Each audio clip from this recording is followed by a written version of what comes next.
me put some, context to this.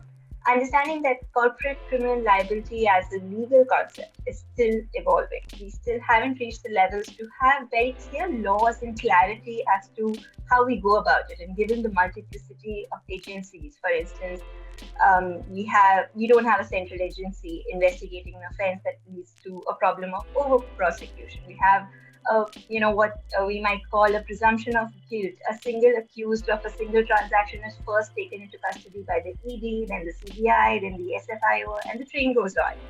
So this brings me to the question: like, what are your thoughts on the whole landscape today? Is there a neglect of the rights of an accused in our criminal justice system? What are the structural issues, and how can one fight them? And today, we're putting more focus on the criminal. Over to you, Dr. Kumar, to begin with your thoughts, please. Thank you, Ashima, for a very generous introduction. And of course, this is a very relevant topic to discuss, particularly on Gandhi Jayanti.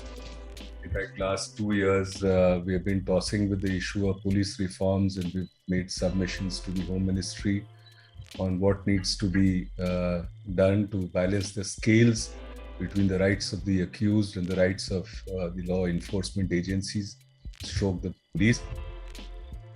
So therefore, when you want to talk about the landscape, I would want to step back a bit and talk about how traditionally our entire architecture around law enforcement has been conceived and implemented over the last century or so. Not much has happened in independent India in terms of thinking and speed work to bring the law enforcement process up to speed with the changed dynamics of business and the way business and day-to-day activities are conducted. We still have the legacy of the British and largely the police structure that the British gave us.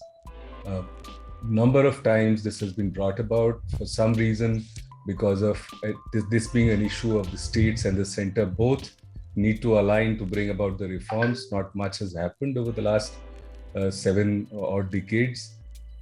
Finally, the Supreme Court stepped in about a decade ago and made very strong recommendations and then made it binding on states to carry out these reforms. So much of what we see today in terms of police complaint authority and the similar structures which have come about is pursuant to the Supreme Court intervention. And that too, as we speak, only a handful of states have done it. Now coming to the corporate, the economic offences part. Unfortunately, the approach of lawmakers has been to each of the issues on a very ad hoc basis. While you mark an activity a crime in an economic sphere, you don't realize the difference between an individual committing a crime under IPC and possibly what could constitute a crime in a corporate transaction. Because it's a string of people involved and therefore where is the gray line, where does it go wrong? What constitutes a crime, what nuances are there with respect to evidence, collection of evidence, with respect to rights, because there's no clear accused in a corporate crime. Of course, the law enforcement agencies want to map all the way to the board of directors in most cases, whereas something could have been committed at a very different level altogether. Principles of officers' liability, stroke criminal liability is something being tossed around in the Companies Act quite a bit. We are aware of it. We are now seeing strings of criminal liability coming into the company law as well. The officer in default liability principle is also being diluted, and therefore the board is now liable for most compliances. And a compliance report, we're all aware the 2013 changes that have come. Now the board is directly exposed. The board cannot take a certificate from an officer and just say that, we have done our duty. They're exposed directly, and therefore they're exposed to the criminal liabilities as well.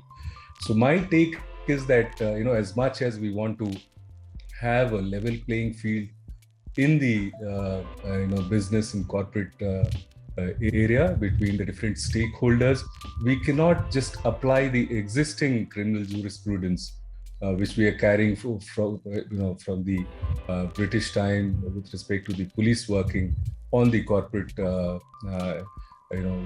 corporate crimes or white collar crimes as we see. We need a far more refined and balanced approach where the rights of all the stakeholders are protected, and rights of people don't fall within the gap of the lawmaking that should have kept pace till now. So that's all from me for now, and I can always contribute. Thanks so much, Dr. Kumar, for setting the context and that. Over to you, Pallavi. Quite many wide gaps in the system. What are your thoughts? I think Dr. Kumar has actually spoken so well about most of it that I really do not have too much to address as far as corporate crime is concerned. However, there are quite a few areas that we see specifically since it is Gandhi Jayanti. We've been noticing that there are legal rights which are not provided to the citizens at all. I mean, the recent case being the Gorakhpur case that a lot of us would have read in the newspaper. And like Dr. Kumar said, that, police reforms, I think that is a complete, misnomer in that sense to look at the Gorakhpur case which happened. And the manner in which it is being handled just now, I think there is volumes that requires to be spoken about.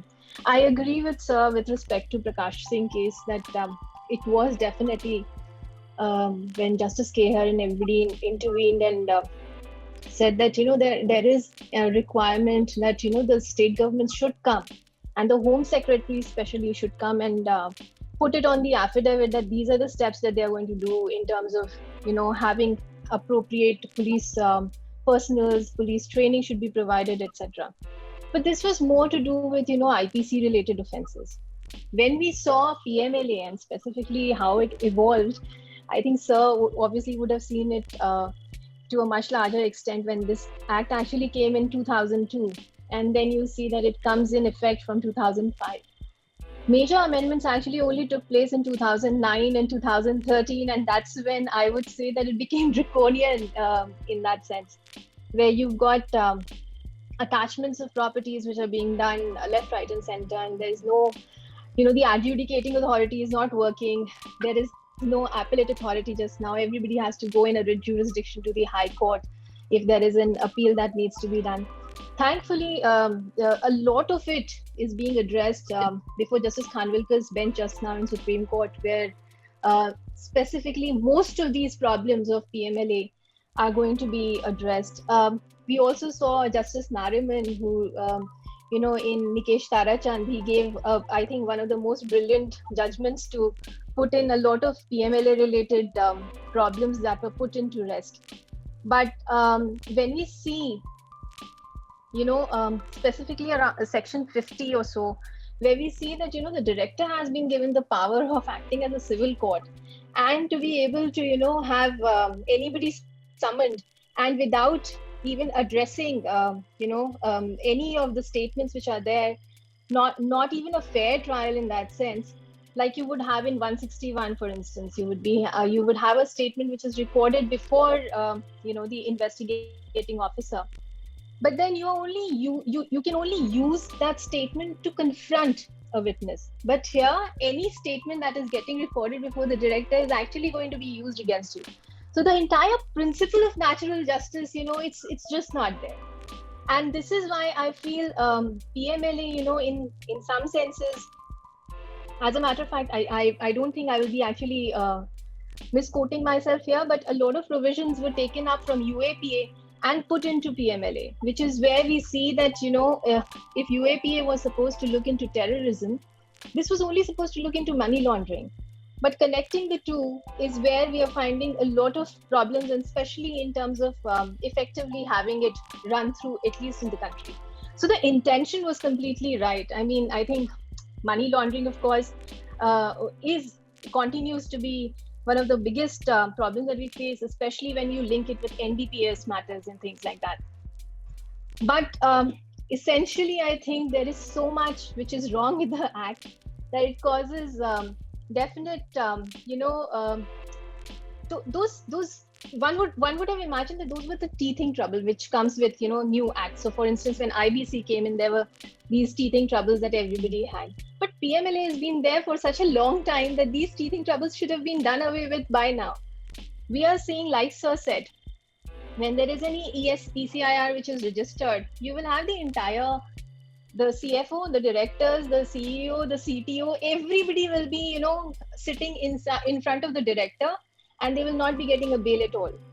If this is how we are trying to run our corporate sector, then I think it is definitely difficult for them to survive in the country current state.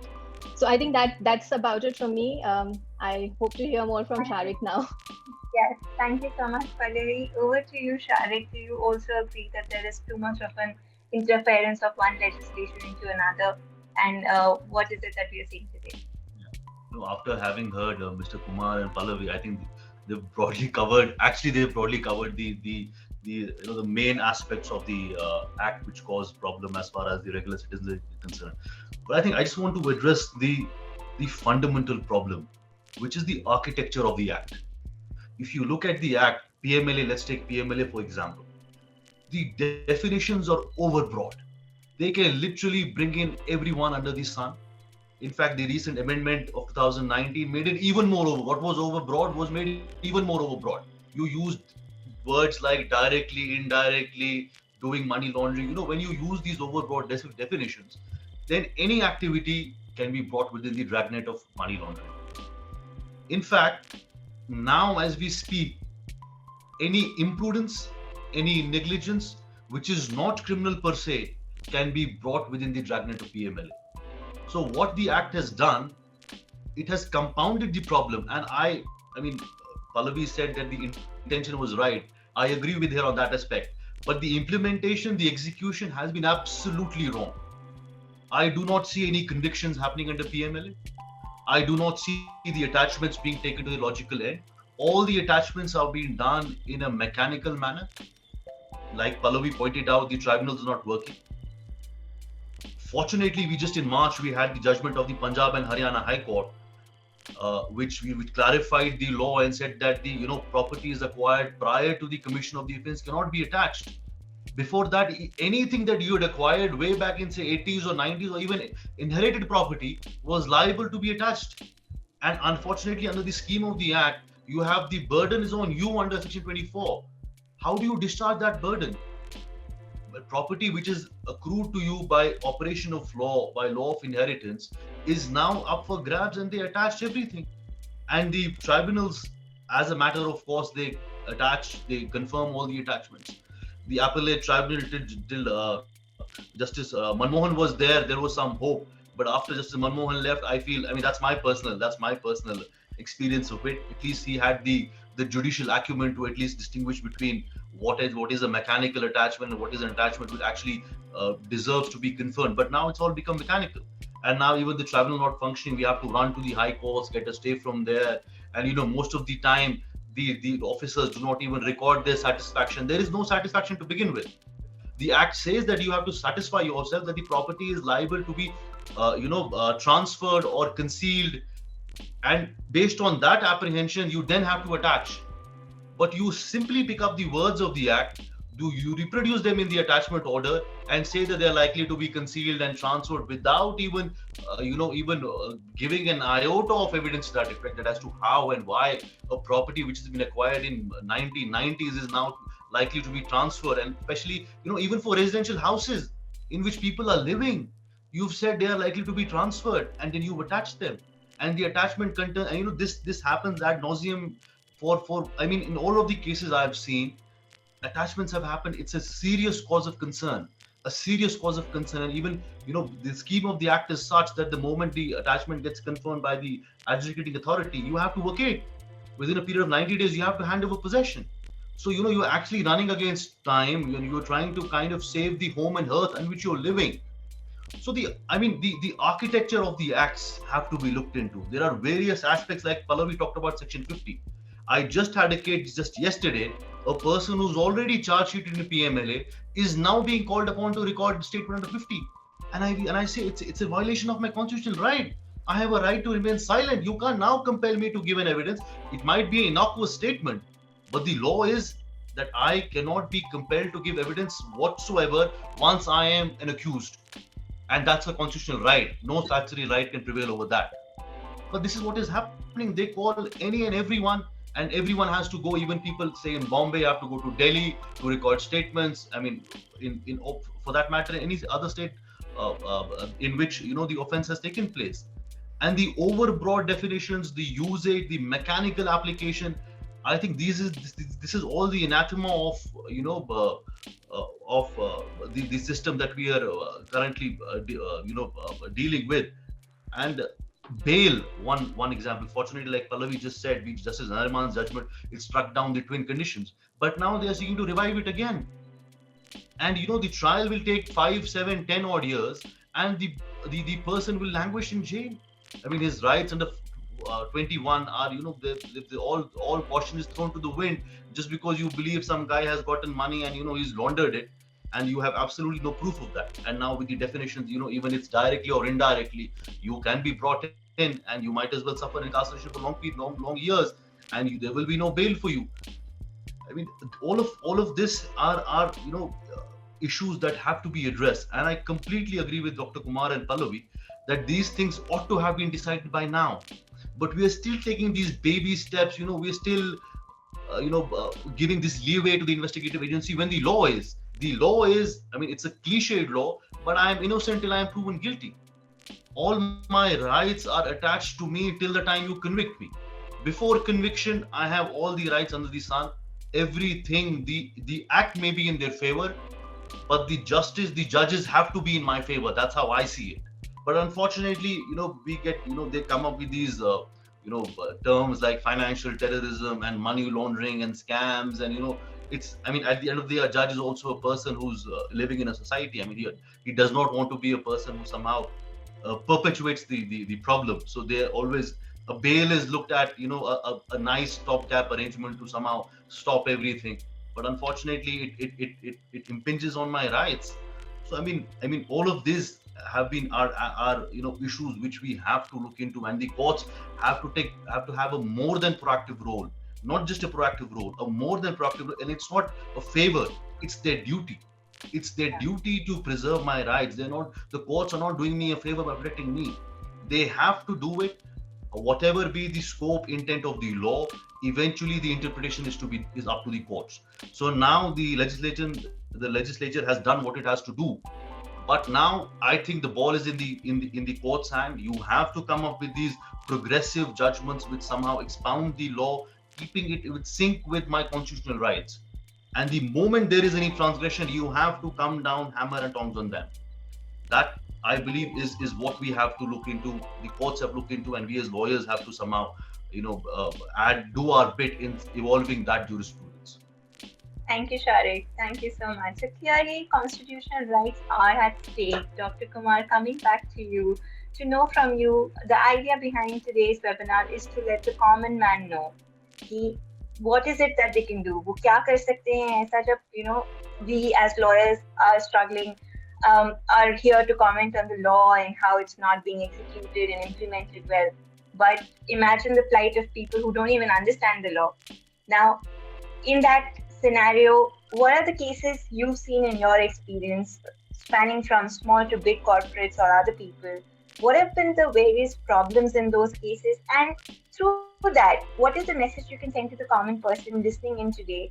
ऐसा क्या वो अपने आप को safeguard करने के लिए कर सकते हैं? उनका ऐसा क्या first step होना चाहिए? Like Sharik mentioned, they have a right to stay silent. Now we need to highlight some of these rights for them. Over to you. Yes, that was a very emotional and full of anguish, views from Sharik, and I completely share where he's coming from as a lawyer. Having said that, I think, of course, the menu for today is brush with law enforcement, so I want to restrict there. And just to mention, I think we have complete 100% faith in the judiciary. Justice Manmohan are, of course, a class apart, but I'm sure there are enough and more of Justice Narimans and Justice Manmohans. It's a matter of time when the right case goes before the right bench and you get the right judgment, which kind of brings relief, much needed relief, as we were discussing. Having said that, from my past experience, जो मेरा तजुर्बा रहा है अभी तक, before getting into specific instances, एक जो बहुत निचोड़ वाली बात यदि मैं बता पाऊँ तो 3-4 चीजें हैं जो बड़ा इंपॉर्टेंट है अपने ध्यान में रखना। जब भी आपका अचानक से कभी किसी लॉ इन्फोर्समेंट एजेंसी से ब्रश हो जाता है, या खासकर we have heard stories of people jumping outside ED's window and CBI's window and killing themselves, coming under pressure, वो सब यदि अवॉइड करना है, हरासमेंट को कम करना है, 3-4 चीजें बड़ी इंपॉर्टेंट है। सबसे पहले तो कि यदि आपको अंदेशा है, if you are expecting that you are likely to have a brush with law, please get a lawyer on your side, don't wait for the brush to happen. It's very very critical, because आप एक informed client के रूप में जो आप conduct कर सकते हैं अपने आप को, और एक अनइन्फॉर्म्ड क्लाइंट के रूप में, दोनों में बहुत अंतर हो जाता है। शायद इसीलिए किसी केसेस में खिड़की से कूदने की जरूरत पड़ जाती है। And when I say informed, of course you are well informed about the facts, but informed from the legal strategy perspective, from the law perspective, कि आपकी राइट्स क्या हैं, उनकी क्या लिमिटेशंस हैं, उनकी क्या राइट्स हैं, वो क्या कर सकते हैं, कहाँ पे आप क्या, किस स्टेज पे कौन सा रिलीफ आप ले सकते हैं। इसके लिए you should have a lawyer with you, that's number one. Number two, have your strategy in place well in advance. When I say strategy, essentially it involves analyzing the facts and evidence from your perspective, because you don't know, you can never have a 100% handle on what the law enforcement agency is likely to collect and put forward.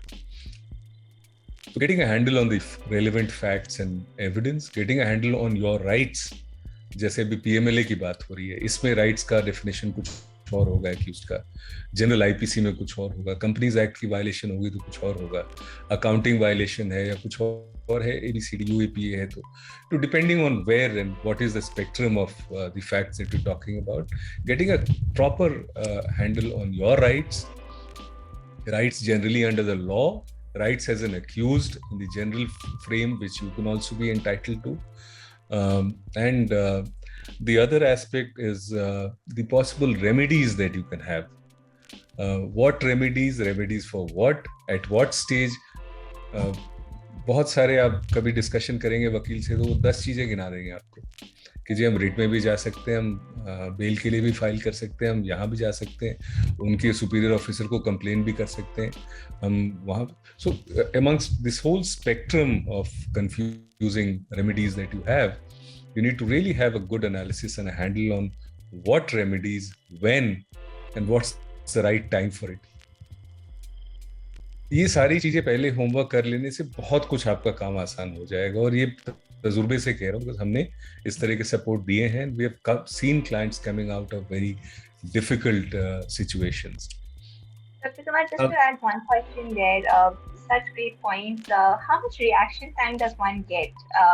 When you want to engage a lawyer, आपको एक lawyer को engage करना है, उसके लिए आपको suppose this is notice issued, कितना time मिलता है लोगों को ये सब करने?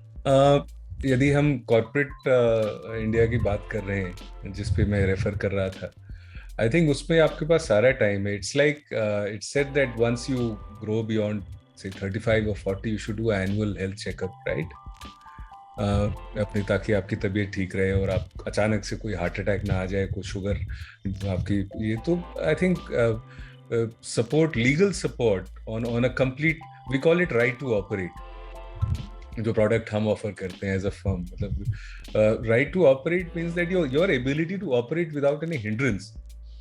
And when I just a comparison of the age of 40 for a human being, I would say any business of a certain turnover and size, essentially where the risk exposure starts to increase. जब तक आप छोटे हैं, एक startup हैं, एक छोटे domain में हैं, लालाजी कंपनी है, Lalaji is just a way to identify a one-man company. It's nothing to do with a certain part of our community. So as long as the setup is that your exposures are also different in a way. The maximum the exposure is to exactly what you do. But the moment you start growing in size, your risk all around you kind of multiplies in ways. And that too, you have more and more people doing work which have legal consequences. So it completely goes out of your control. And then suddenly you have a board, you have an independent director, set of directors, and then half the world telling the independent directors to behave as independent directors, you expecting them to behave as independent directors nominated by you. So they're trying to balance then the audit committee process, and this process, that you get listed, you have SEBI suddenly, you have every investor organization running after you. So it's so on and so forth, and then of course your rivals and your competitors. और एक चीज बहुत important है corporate crimes या इस तरह के white collar crimes में, invariably most of these cases are motivated. 90% are motivated. They are triggered by somebody who is out there to harass you. 10% are genuine, and in those 10%, it's very important to to be sure, because there you are at the receiving end. But all of this 100% can be handled very well. जैसा आशिमा आपने बोला कि कब पता चलेगा. Coming back to that, we just kind of strayed away somewhere. आप ठीक से अपने आप को कंडक्ट करेंगे बिजनेस को, and your corporate governance includes legal governance, proper legal counsel through and through, तो very high chances are that you will get an inkling कि ये कुछ आने वाला है, because your risk factors get highlighted year on year, quarter on quarter, 6 months on 6 months. So whether you have that oversight with a good internal legal team or an external is your choice. All depends is what is the quality of the oversight. If you have very excellent in-house team which has the relevant and required level of legal acumen to be able to foresee into the things to develop, very good. Otherwise, go for external support as well. So that should kind of reduce the risk. Baki -1%, somebody just picking up a file against you with nothing in the file, just showing you the green color of the file and putting you into jail. That can happen. That's harassment. And there the law will take care of you. The courts will take care of you. Thank you for that sound advice, Dr. Kumar. And coming back to the cases that you were mentioning, where I interject with you. Yes, as lawyers, we tend to get into a discussion and it goes on. From proper, of course, there are many instances to take, but I just want to give one or two. एक particular वाक्य ऐसा था हमारा कि one of our clients, no names of course because of confidentiality reasons, but one of our clients, they decided to set up a new plant and basically enter into a new business. The peculiar circumstances were that business was a monopoly of a listed company in India. So there was only one company in the whole of India, which, for example, was supplying all the pipes that were being put into the drainage all over India. So you can imagine the kind of monopoly they had. And so anybody who wants to become a second player and start participating in tenders at all municipal and state and central levels is a challenge, and that's a straight hit on the top line and bottom line both. So there was a business rivalry, and something like 18 or 19 forums were fought altogether. Coming to law enforcement agencies, one of the law enforcement agencies there which were involved in the process were the local police of where this business house was, and the state CID and the crime branch. So these three put together had orchestrated a very unique process of harassing our client at all levels. Of course, setting up cases for the management to get scared of, and also harassing the employees, I won't get into very specifics, but they're basically harassing the employees. So at a broad strategy level, what would one do? One did everything that we talked about, the 482s and this and that, and we went to here and there, try to get each of these criminal legal processes dismissed. But at some point we realized that no, the animal is much bigger than we foresee. So we came up with a strategy that will bring the entire administration of that particular state, the criminal administration, under investigation. Now that was something very unique. Had never happened in the past. There was no jurisprudence around it. There was a string in Bhajan Lal's judgment which we could pick up from here, but there's no instance like that. So we filed a writ petition in West Bengal, and the court was completely shocked. What kind of a relief are you asking that the state following three departments or the wings of the law enforcement agencies should conduct in a very transparent and accountable and not play into the hands, very, very, very broad prayers. How do you enforce the prayers? Of course, we were there and we said that, these are the circumstances. The fact is that we are being harassed. We can explain it. We can show it. We did show it to the bench. With respect to enforceability, let's keep it for another day. we'll see when the court gives the order, how do we enforce it, whether we enforce it through contempt or there's compliance. But for now, we want you to issue notice and come and explain.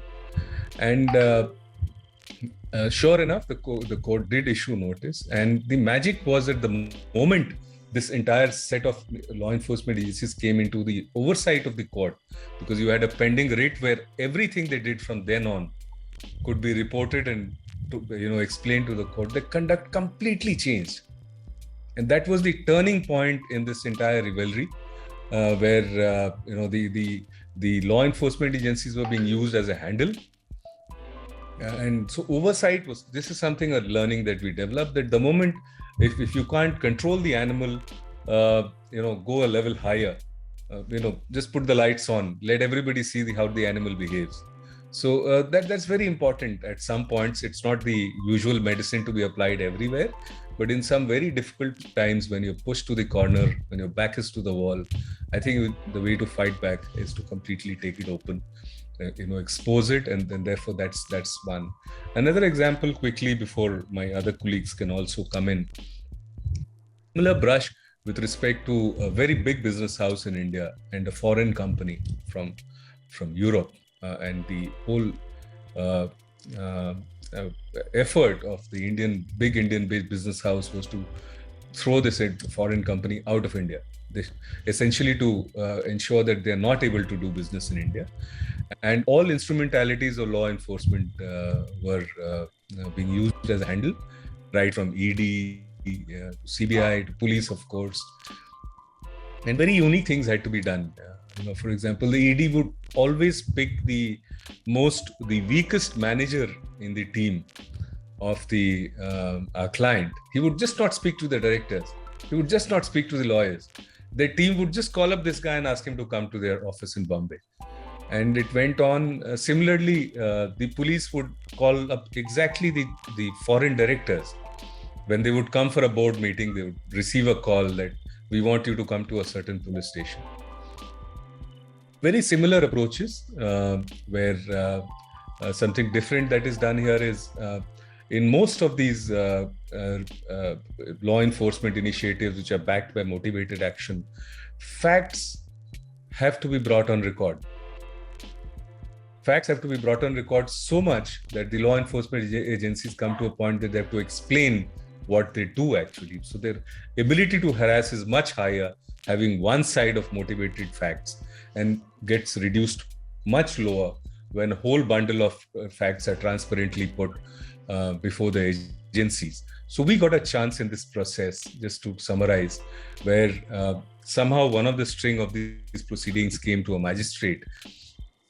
We made an application, which was a very innocuous application. We knew that it will get rejected, but the objective was something else. We filed a section 200 application, which my colleagues would follow. In a 156 of the other side, we filed a 200 saying convert it to 200, let them lead evidence. These are the facts. And therefore, under these facts, this is completely motivated. The learned judge rejected our 200 vehemently. That you just have no locus, complaint is theirs, everything is fine, very well. But it took all the facts we had placed on record and used those facts to reject their 156. So strategy becomes very important. And similar approaches were done at ED and a few other agencies. We brought the ED under High Court scanner. There was proceedings in High Court, we brought the ED's conduct there. So a short point is that strategy plays a very long, a very, very big role in kind of handling your brush with law enforcement agencies. And therefore, advanced preparation is something that can always prevent a situation where you're taken by surprise, you're suddenly picked up, your house is raided, you're not prepared for the raid, you don't know what is an inspection memo, you don't know what is a detention memo, and you don't know the difference between the two, which is for your body, which is for your rights and property. And therefore, when they come, you don't know what questions to ask, what documents to verify. Advanced preparation goes a very long way, particularly in with respect to brush of law enforcement agencies with the corporate world. I hope these are some instances. There are many more, but I'll stop here so that my colleagues can take over. Thank you so much, Dr. Kumar. So many great inputs there, transparency, oversight, and such amazing strategies deployed.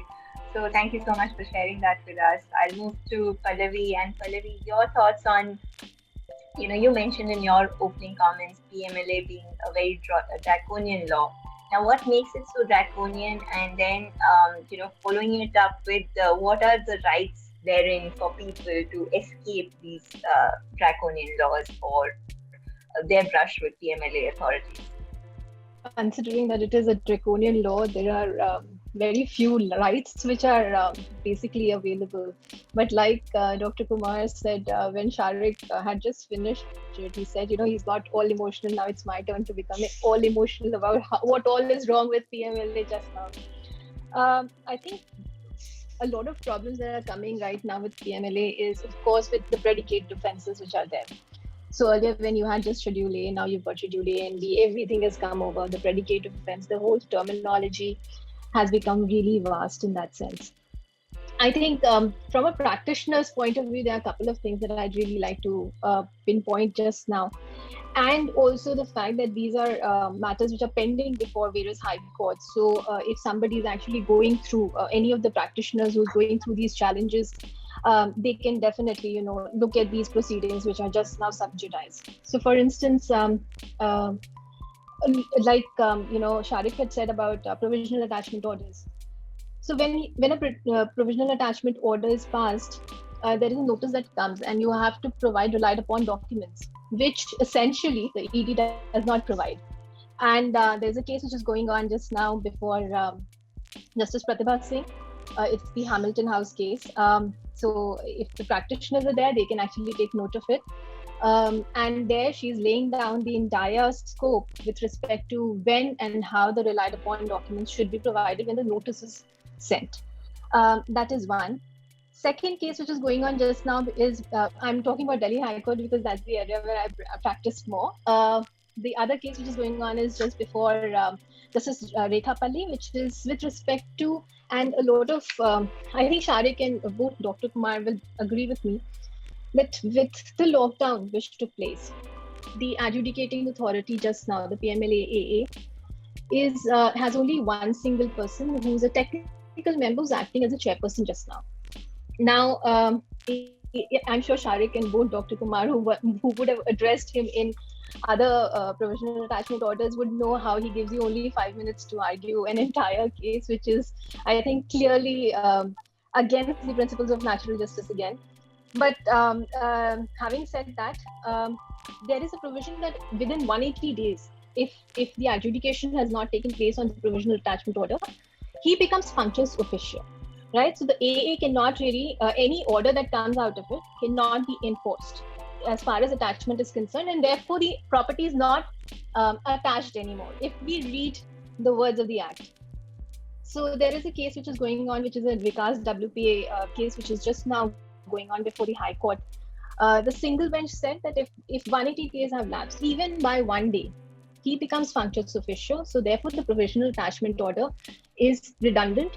That does not have any enforceability.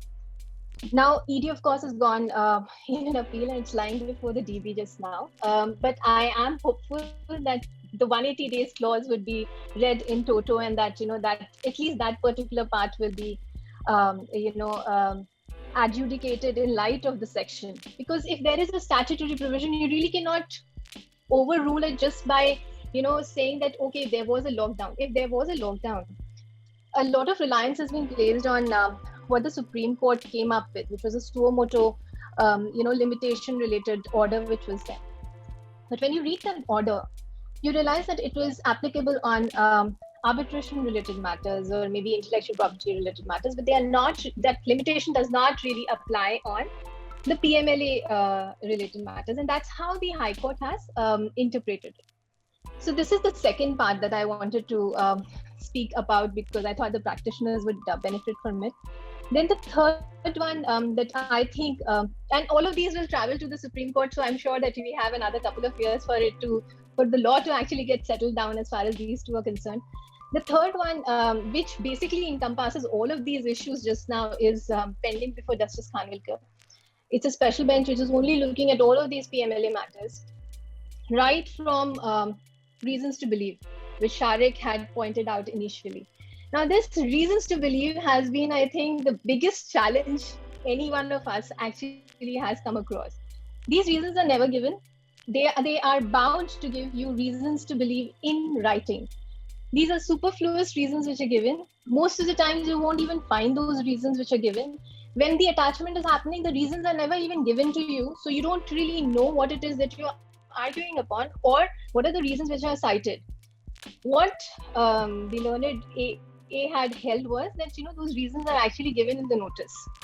Those, and I doubt that Shariq would have ever come across, because I've never in any of my notices ever come across those reasons to believe. There are these simpliciter lines which are placed, which is subject to interpretation by anybody.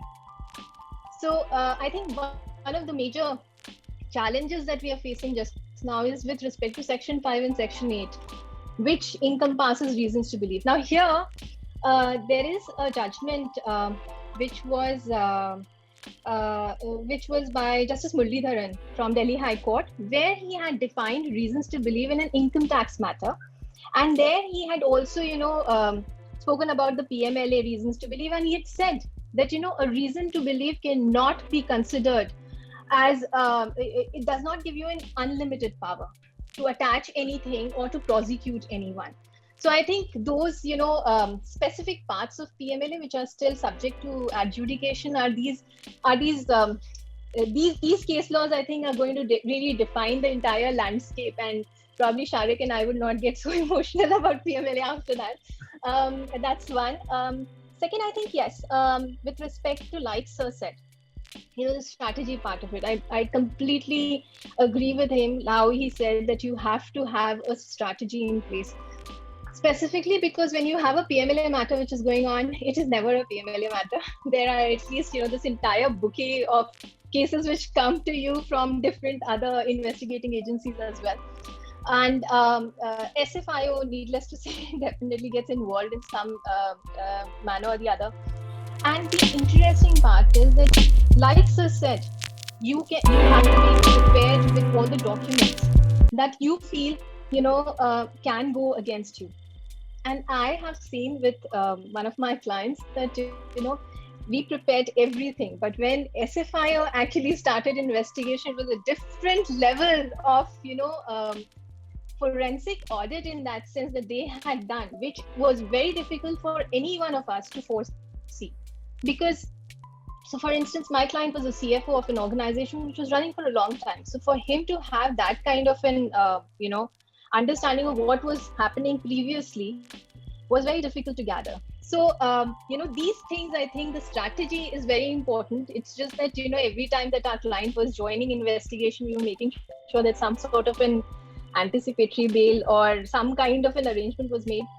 However, what has always been a problem is, and especially when you are looking at ED matters or you're looking at CBI matters, because a lot of investigation which is happening with CBI is, you don't really get to have your FIR.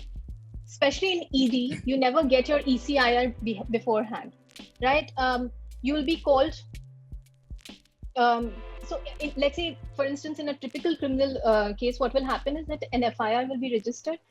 Most of these FIRs are now available online, so you can actually download it. And then you can have that strategy that, okay, I'll go for an anticipatory bail, and then probably I'll join the investigation if at all I'm summoned. Now, when it comes to ED, the ECIR is never given to you. So you don't know if you can actually go and apply for, any protection from arrest, and which typically does not really come through also. So once you've joined the investigation, then you are inside, you are in the judicial custody for a very long period of time. And I think that is where we've been seeing a lot of problems which are coming, because these are people who are, one of the biggest corporate names that we see. They've made their way up to, let's say, a CFO status or a CTO status or any of these, big corporate identities. They've made their way onto that level. And when they are asked to, sit in a police station for a very long period of time, one, of course, their reputation goes down. Second, their personal properties are getting attached. So, for instance, a property, like Shariq said, that, before the commission of crime, that property is getting attached. And, you are able, so the attachment is happening beforehand only. You are able to only prove it after the attachment is done. So if you read section 5, it says attachment, adjudication, confiscation, right? Whereas it should have, if at all, if you look at how the criminal law landscape is, it should have been adjudication first and then attachment should have followed. How is it that you can have the attachment first and adjudication? So I think, when you read the statute, you realize that sometimes, like Shariki pointed out, the intention is definitely right, but the implementation is a lot that requires to be done in this case. So yeah, I think I'll stop my emotional rant just now. Thank you so much. No, absolutely. It's a topic and the occasion is such that we must bring out the flaws in the legislation or the system. I also wanted to touch upon plea bargaining and other aspects that seem to be missing in the system. But let me call in Sharik first. And Sharik, can you throw some light on the various problems with the ED and the issue of jurisdiction that comes up time and again? Over to you. Yeah. So as far as the ED and the PMLA is concerned, I think what everyone, and I'm sure practitioners already know that ED does not have original jurisdiction to investigate, so to say. I mean, the investigation of all criminal offences, they vest with the police, and police is a state subject. I mean, we have another argument on the federal structure of our constitution on that, but I'll not go into that right now. But the role of ED comes in only after a predicate offence or a scheduled offence under the schedule of the PMLA is committed. And not just that, the scheduled offence must result into generation of proceeds of crime, and the proceeds of crime should then be laundered and then projected as untainted. So if you look at the scheme of the Act, it's actually there are a few prerequisites for the ED to step in.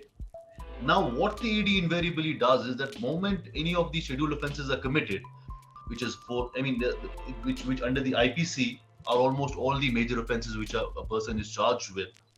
So the moment any of the scheduled offences are committed, and if you want to somehow rope in ED to attain a collateral purpose, it's not really difficult for them to come in. They just see the FIR, they just see the scheduled offences there, and they barge in, and they raid and use summons and whatever.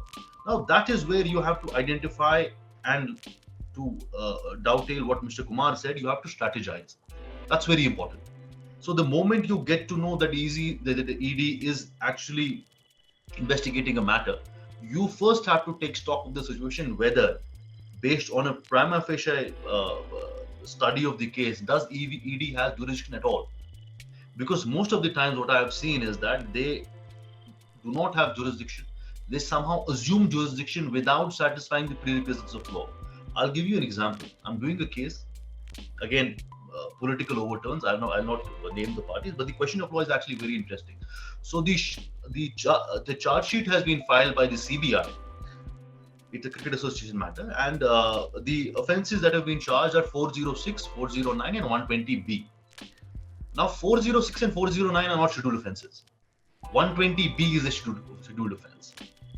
Now, we argued before the court, and unsuccessfully at the first instance, that how can the conspiracy to commit a non-scheduled offence become a scheduled offence?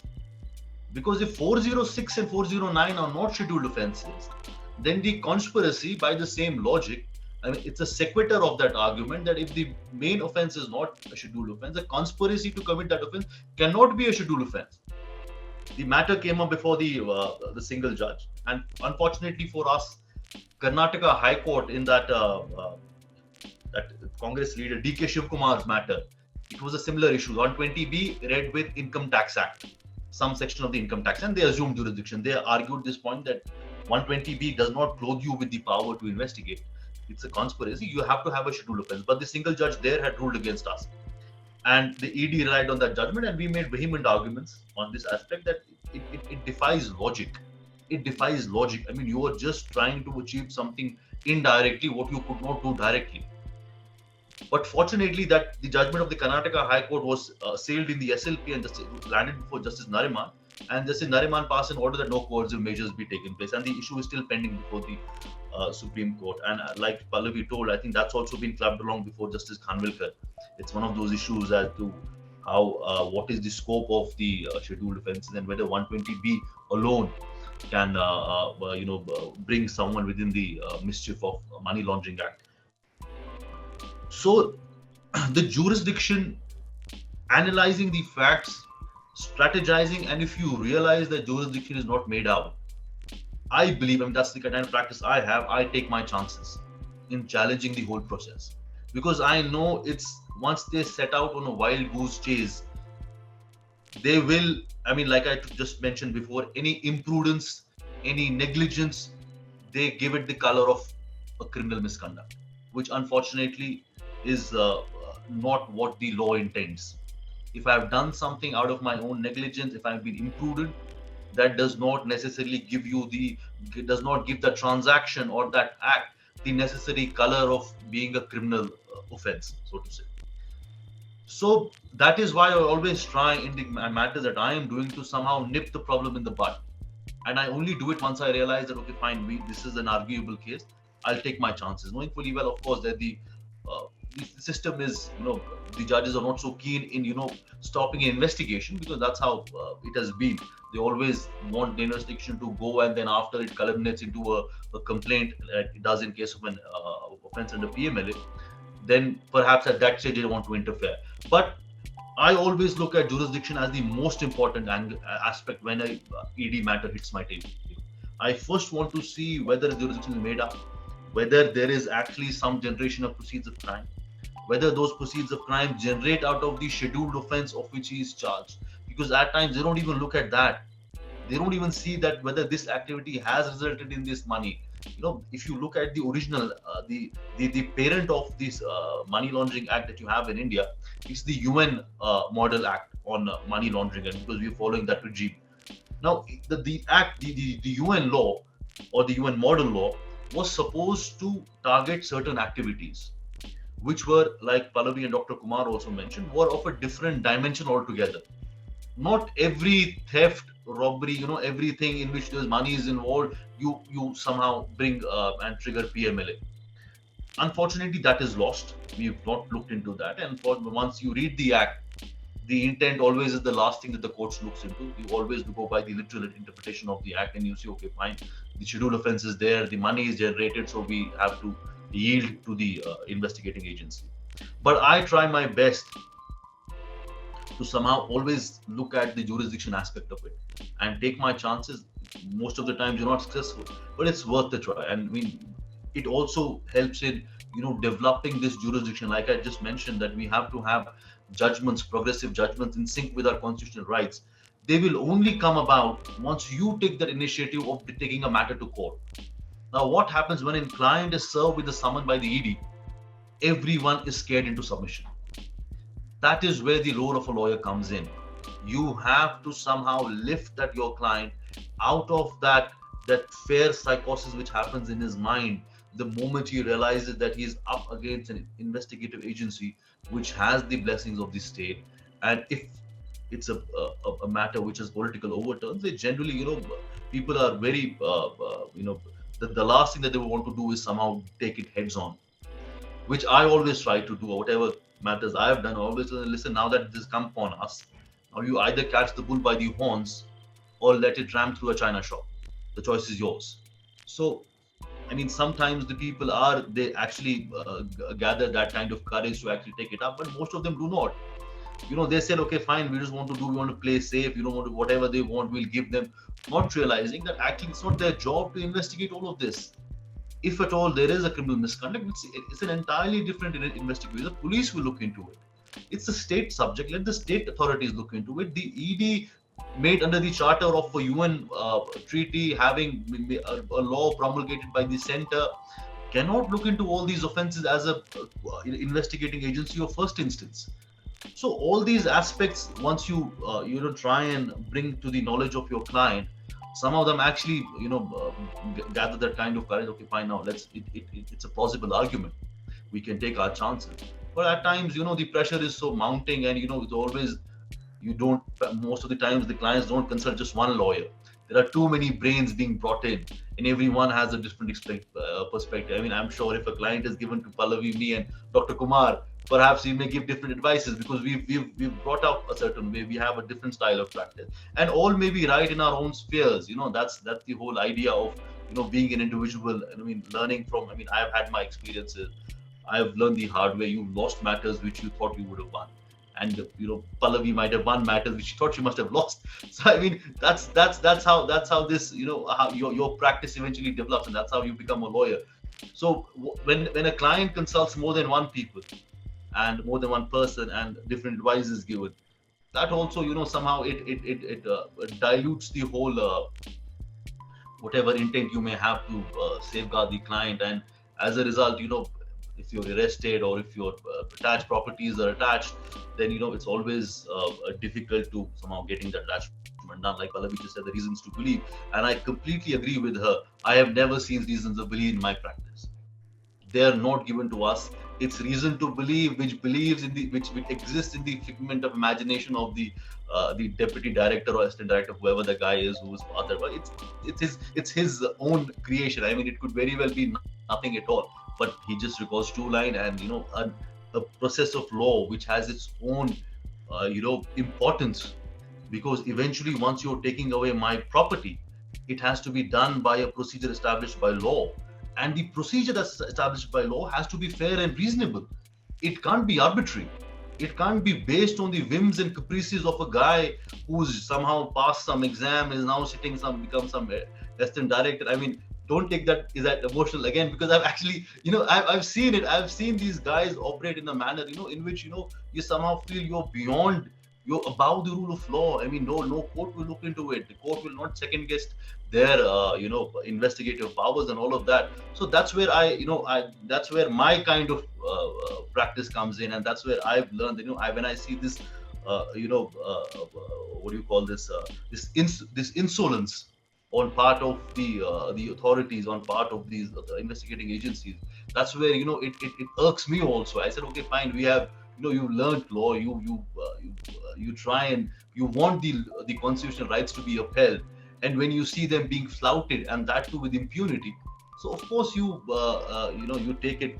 I mean, at least I take it. I can't speak for everyone else. I take it a bit.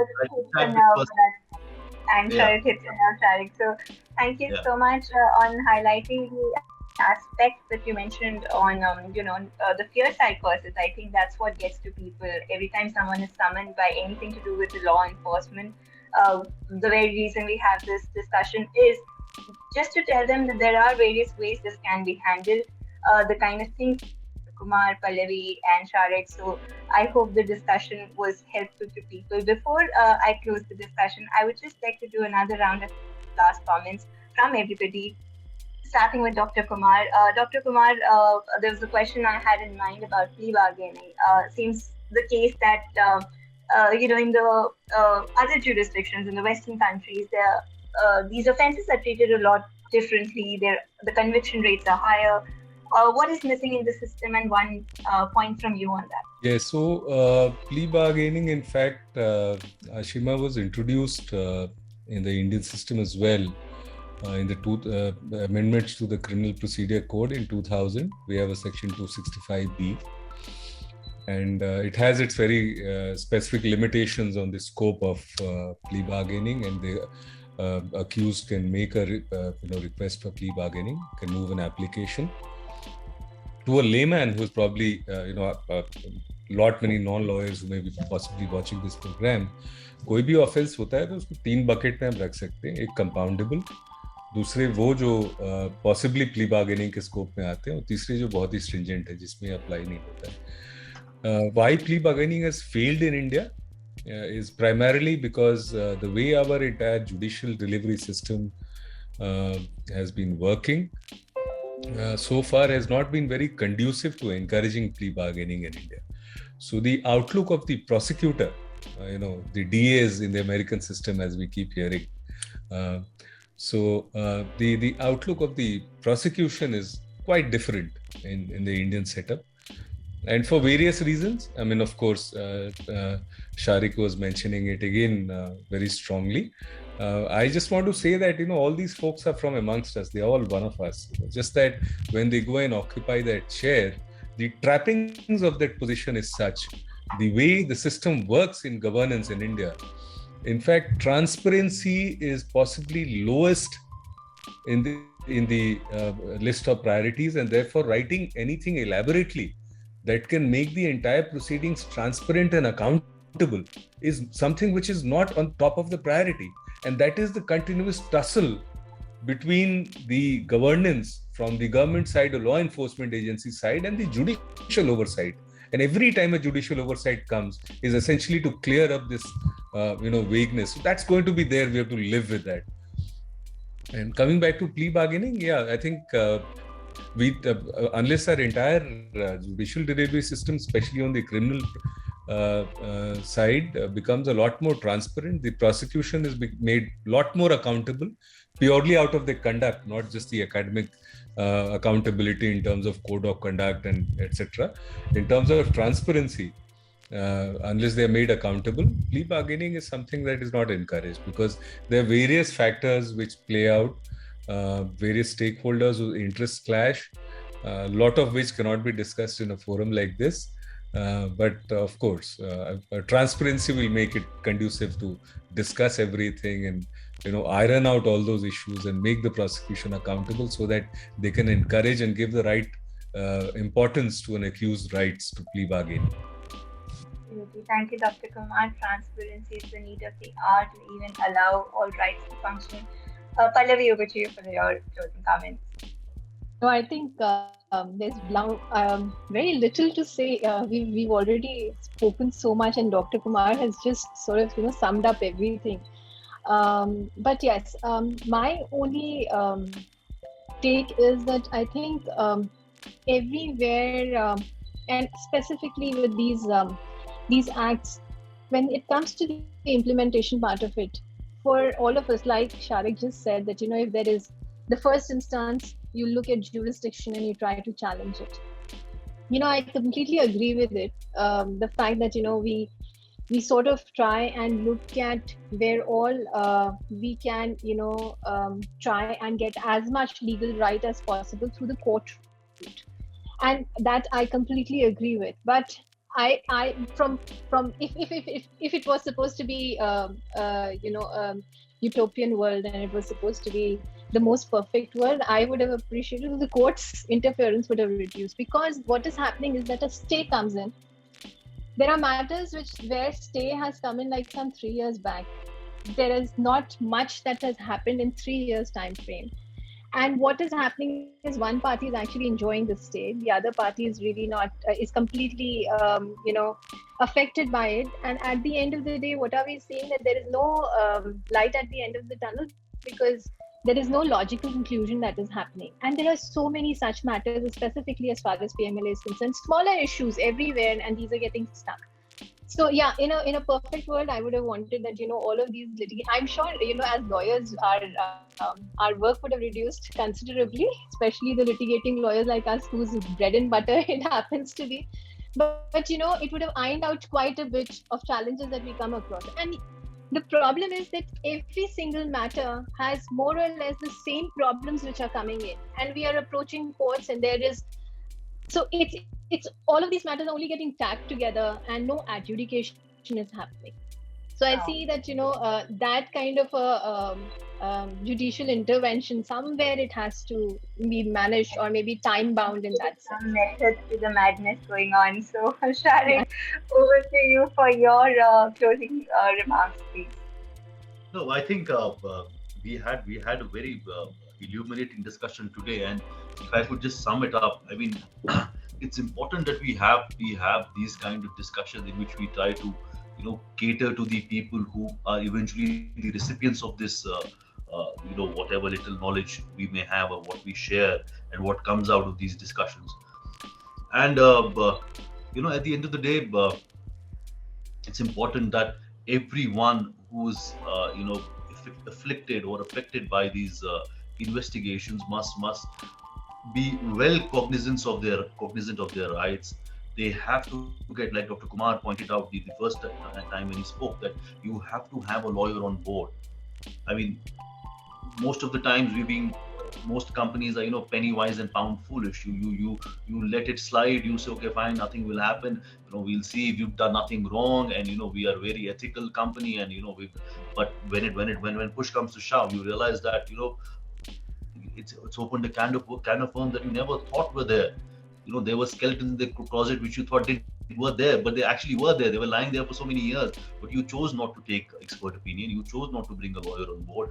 You thought that I'll do it myself. We have even at times the in-house legal counsel. I mean, all of them are very competent, but once you're in the field, once you're in the court of law, once you're on your legs arguing a matter, the ins and outs of what how this the system works. It's always better to have expert opinion, have the right kind of people on your board who want to advise you of your rights and tell you what strategies are to be put in place. And Dr. Kumar pointed out that strategy, I 100% agree with him in these cases, and especially once you have a well-oiled machinery after you. I mean, whether it's political or non-political or whatever it is, or some kind of vendetta, you have to have a strategy in place. Okay, fine. If A does not work, this is B. I challenge jurisdiction, I fail, then I this, then anticipatory gone, then okay, fine, I'm B. Then how do I pursue that?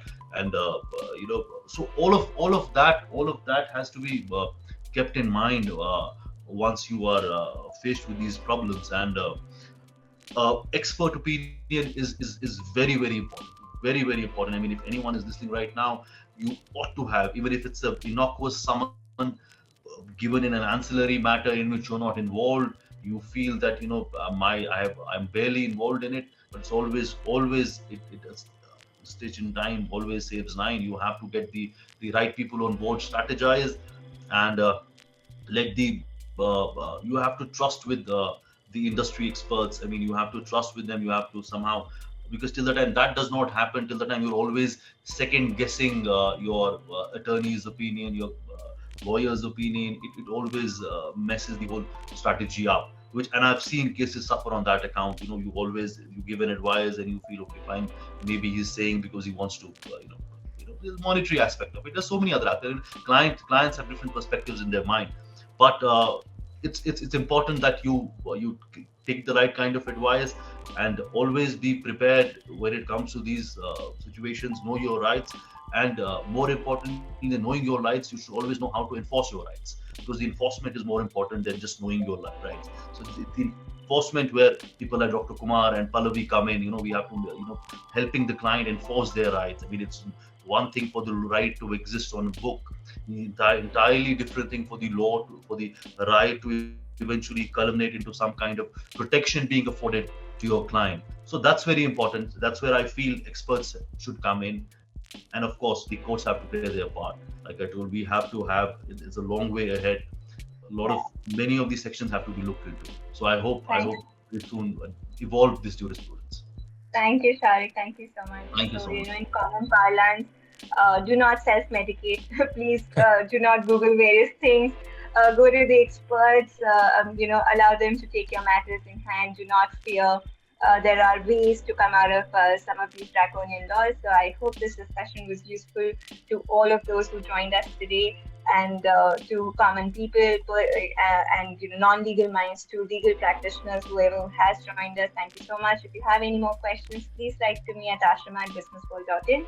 We will take those questions to our experts. And experts, thank you so much for joining us today with these lovely, wonderful advices. And I'm sure they're going to be most useful to a lot of people. Thank you so much.